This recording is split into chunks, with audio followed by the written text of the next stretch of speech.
Hello friends, मेरा नाम है आदित्य त्यागी और स्वागत है आप सभी का स्टडी टेक चैनल में। सो दोस्तों, आज की इस वीडियो में हम वर्ब्स के कुछ काइंड्स के बारे में जानेंगे, यानी कि वर्ब्स के सभी काइंड्स के बारे में जानेंगे। अगर इससे पहले की वीडियोस आपने नहीं देखी है तो यहाँ पर आई बटन पर पार्ट ऑफ स्पीच की फुल सीरीज मिलेगी, वहां पर जाकर आप इस सीरीज को शुरू से देख सकते हैं और पार्ट ऑफ स्पीच को बहुत ही आसानी से समझ सकते हैं। और दोस्तों, अगर आपने इससे पहले की वर्ब की वीडियो नहीं देखी है तो वो भी आपको यहाँ पर आई बटन पर मिलेगी, उस पर आप क्लिक कर आप उसे पूरी को देख सकते हैं। उससे क्या होगा कि आपको समझ में आ जाएगा कि वर्ब जो होते हैं वो होते क्या हैं। क्योंकि आज की वीडियो में मैंने आपको पिछली वीडियो में बताया था कि आज की वीडियो में मैं वर्ब्स के काइंड के बारे में बताऊंगा, लेकिन मैंने पिछली वीडियो में वर्ब का इंट्रोडक्शन दिया था, पूरी तरीके से बताया था कि वर्ब होते क्या हैं। तो दोस्तों, चलिए शुरू करते हैं आज की वीडियो। शुरू करने से पहले मैं आपको बता दूं, मेरा नाम है आदित्य त्यागी और स्वागत है आप सभी का स्टडी टेक चैनल। सो दोस्तों, वर्ब्स के टाइप जानने से पहले हम पहले इसके कुछ सेंटेंसेस में यूजेस जान लेते हैं, किस तरीके से होते हैं। तो सबसे पहला जो हमारा है एक्शन। एक्शन जो है, एक्शन का मतलब है कार्य, यानी कि कोई कार्य करना। जैसे कि यहाँ पर मैंने सेंटेंसेस दिखा रखे हैं कुछ, इनसे आप समझ सकते हैं। चिल्ड्रन प्ले, यानी कि प्ले जो है इसमें वर्ब है क्योंकि वे खेल रहे हैं। चिल्ड्रन प्ले, यानी कि वे खेलते हैं। ओके, जो खेलते हैं यानी कि कुछ कार्य करते हैं, कर रहे हैं, या करा था या करेंगे, इस तरीके के जो वे होते हैं वर्ड्स, वे वर्ब कहलाते हैं, यानी कि कोई कार्य को करना। Okay, the man was walking, यानी कि मैन भाग रहा था, तो वॉज वॉकिंग आ गया यहाँ पर हमारा वर्ब। वॉज वॉकिंग क्या हुआ? वर्ब। तो यहाँ पर एक्शन है एक, दूसरा है हमारा। तो दोस्तों, एक्शन के अलावा जो हमारा सेंटेंसेस में इसके वर्ब्स में जो सेंटेंसेस में जो वर्ब्स होते हैं, उसमें जो पॉइंट आता है हमारा, वो आता है रिलेशन या पोजीशन, अधिकार या संबंध। जैसे कि यहाँ पर सेंटेंसेस में है आई हैव अ कार। इसमें जो हैव है, यानी कि यहाँ पर ये बता रहा है मेरे पास है, हैव। ओके, हैव जो है यहाँ पर वर्ब है। वो क्यों है वो हम अपने उसमें पार्ट्स में सीखेंगे कि वो किस तरीके से होते हैं, पार्ट्स में ही पता चलेगा वो। तो फिलहाल अभी सेंटेंसेस। दोस्तों, the cow has 2 eyes। Has का जो हैज है यहाँ पर वो वर्ब है, और जो हैज है हम ये किस तरीके से हैज और हैव किस तरीके से वर्ब है, वो हम इसके पार्ट्स में सीखेंगे। तो फिलहाल तो ये दूसरा जो है हमारा सेंटेंसेस का था, तो चलिए तीसरे को भी देख लेते हैं। सो दोस्तों, जो हमारा थर्ड जो सेंटेंसेस का टाइप, मतलब कि हम सेंटेंसेस की बात कर रहे हैं ना अभी, तो वर्ब में तो जो थर्ड है उसमें आता है स्टेट ऑफ बीइंग। अब स्टेट ऑफ बीइंग को हिंदी में कहते हैं अवस्था या स्थिति। अवस्था या स्थिति, जैसे कि दे आर हैप्पी, तो उनकी अवस्था क्या है? स्थिति, या फिर कह सकते हैं आप इसे कि स्थिति क्या है कि वे खुश हैं, यानी कि दे आर हैप्पी। तो यहाँ पर जो आर है, यहाँ पर आता है आर, ये आर वर्ब है। ओके, आर वर्ब है। वो किस तरीके लाइन्स में जानेंगे, जो कि इसी पार्ट में मैं समझाऊंगा, कोई अगला पार्ट नहीं है उसके लिए, सिर्फ इसी पार्ट में वर्ब कंप्लीट हो जाएगा हमारा। He was a poor man. So दोस्तों, इसमें जो वॉज है वो जो है वर्ब है। तो दोस्तों, अब आप लोगों को यहाँ पर सेंटेंसेस हमारे कंप्लीट हो चुके हैं। तो चलिए अब हम लोग अपने पार्ट्स को शुरू करते हैं, जो हमारे पार्ट्स हैं वर्ब्स की। सो दोस्तों, वर्ब्स में जो सबसे पहला टाइप होता है वो है लेक्सिकल वर्ब्स। इसका नाम लेक्सिकल वर्ब्स है।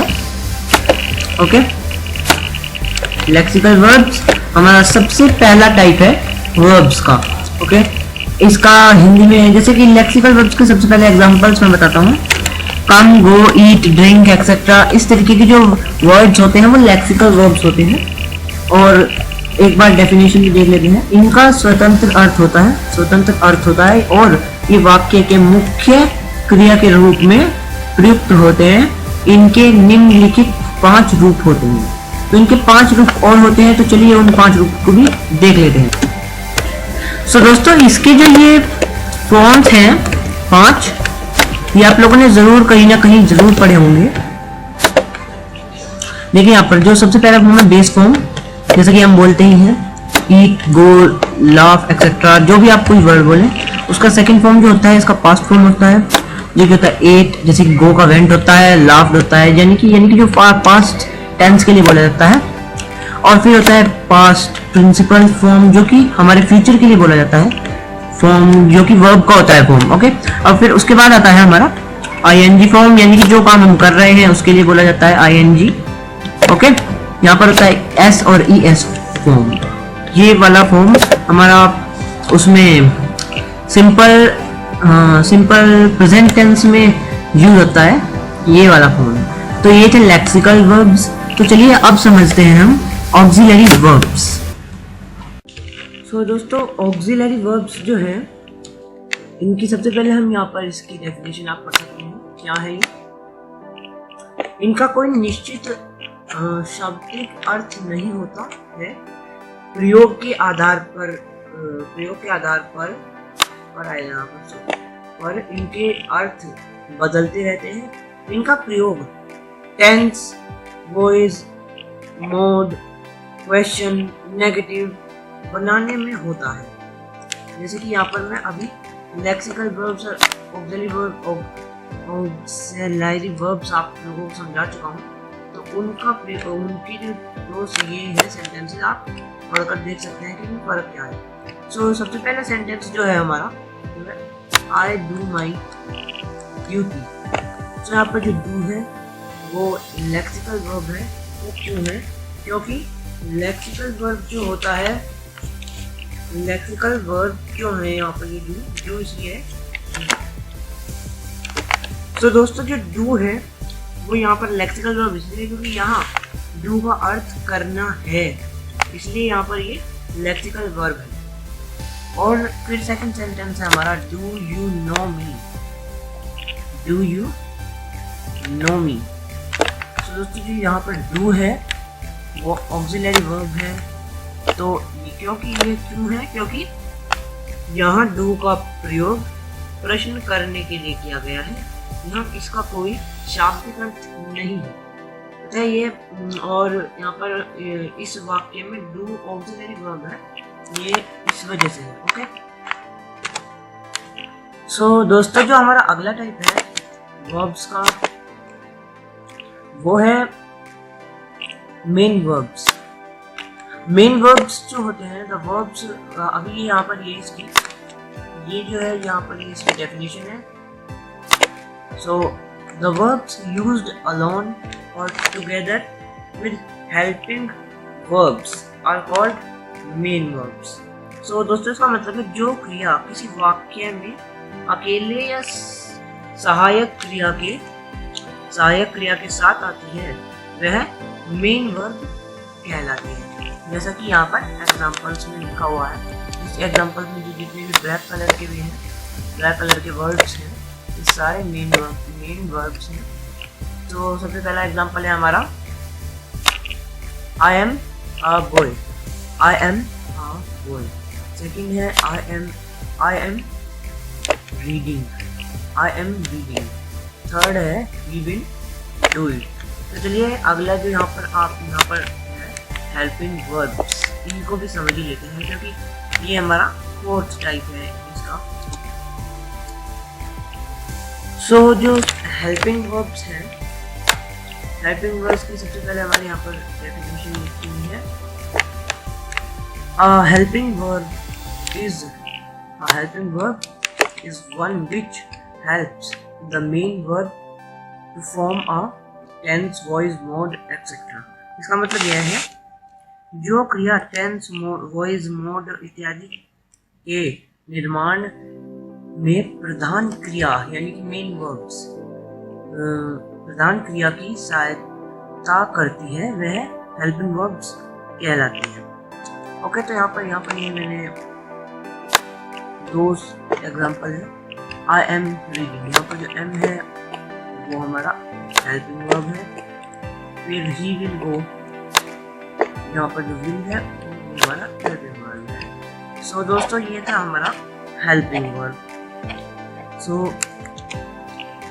सो दोस्तों यहाँ पर ये मैंने 2 सेंटेंसेस लिखे हैं, जो कि एक तो है मेन वर्ब का और एक है हेल्पिंग वर्ब का। सो यहाँ पर ही इज रेडी, यानी कि वह तैयार है, तो यहाँ पर ये मेन वर्ब है। और ही इज गोइंग, और यहाँ पर ये हेल्पिंग वर्ब है। तो दोस्तों अभी मैं आप लोगों को 2 नोट्स बताने वाला हूँ, जो कि बहुत ही इम्पोर्टेंट होते हैं। सो दोस्तों जो हमारा नोट 1 है वो है नोट 1, यदि किसी वाक्य में एक ही क्रिया हो तो क्रिया मेन वर्ब होती है। Example, I have a dog, तो यहाँ पर जो हैव है एक ही क्रिया है, तो इसलिए हैव मेन वर्ब है। He is a boy, is a boy, यहाँ पर जो इज है, यहाँ पर इज अकेला है, यहाँ पर मेन वर्ब। ओके, सो दोस्तों जो नोट 2 है वो है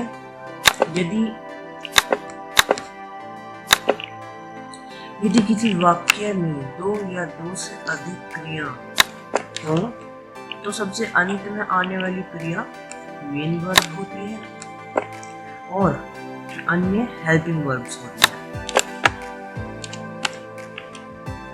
सो दोस्तों यहाँ पर एक ही एग्जांपल दे रहा हूँ मैं आप लोगों को, क्योंकि एक ही एग्जांपल बहुत होगा कि आई हैव बीन रीडिंग, यहाँ पर हैव जो है वो हमारी हेल्पिंग वर्ब है, बीइंग भी हेल्पिंग वर्ब है, और जो रीडिंग है वो है मेन वर्ब। सो यहाँ पर एच यानी कि हेल्पिंग वर्ब, ये भी हेल्पिंग वर्ब है, और यहाँ पर मेन वर्ब है। ओके, तो दोस्तों उसके बाद जो हमारा वर्ब्स में टॉपिक आता है वो है object of the verb. Object of the verb क्या है दोस्तों? ऑब्जेक्ट ऑफ द वर्ब मतलब कि कर्ता के अतिरिक्त क्रिया का पद जिस शब्द या शब्द समूह पर पड़ता है उसे हम ऑब्जेक्ट ऑफ द वर्ब कहते हैं। ऑब्जेक्ट ऑफ द वर्ब कहते हैं क्रिया के तुरंत बाद आता है, और यह कोई noun, pronoun, noun phrase, noun clause होते हैं। वर्ब के साथ व्हाट और whom लगाकर प्रश्न करने पर जो उत्तर मिलता है वही उस वर्ब का ऑब्जेक्ट होता है। ओके, अगर कोई उत्तर नहीं मिले तो समझें कि अभिष्ट वर्ब। सो दोस्तों यहाँ पर ये एग्जांपल देखिए आप कि एग्जांपल है हमारा Ram Yeats rice, Ram rice खाता है। ओके, यहाँ पर हमारा जो वर्ब है यहाँ पर ये है, हमारी क्रिया जो है ईट्स है, लेकिन खाता क्या है? खाता है राइस। तो यहाँ पर ऑब्जेक्ट ऑफ द वर्ब ये राइस हुआ। सो दोस्तों यहाँ पर जो 2 टाइप्स हैं वर्ब्स के, मेन वर्ब के 2 टाइप हैं। यहाँ पर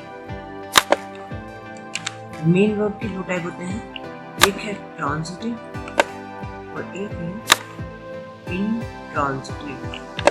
ओके, सो दोस्तों यहाँ पर जो ट्रांजिटिव वर्ब की डेफिनेशन मैंने लिख दी है, आप इसको पढ़ सकते हैं। जैसे कि मैं आपको बताता हूँ, the verb used with an object, यानी कि कर्म होता है। ऑब्जेक्ट मतलब is called transitive verb. Hindi में मैं आपको समझा देता हूँ इसे, जिस क्रिया के बाद कर्म यानी कि ऑब्जेक्ट का प्रयोग हुआ हो उस क्रिया को ट्रांजिटिव वर्ब कहेंगे। ओके, सो दोस्तों जो इंट्रांजिटिव वर्ब इससे उल्टा है बस, और कुछ नहीं है, कि the verb used without an object is called intransitive verb। इसका मतलब है जिस क्रिया के बाद कर्म का प्रयोग नहीं हुआ हो उसको इंट्रांजिटिव वर्ब कहते हैं। जैसे I eat, I sleep, I go to school। इस तरीके के वर्ड सेंटेंसेस इन ट्रांसिटिव फॉर्म्स में आते हैं। तो दोस्तों ये थे वर्ब्स जो कि आज हमने कंप्लीट कर लिए हैं। और अगर ये वीडियो अच्छी लगी हो तो इसे लाइक करें, शेयर करें और कमेंट कर बताएं और सब्सक्राइब करें हमारे चैनल स्टडी टेक को और बेल आइकन को दबाना ना भूलें ताकि हर वीडियो की नोटिफिकेशन आपको सबसे पहले मिलती है।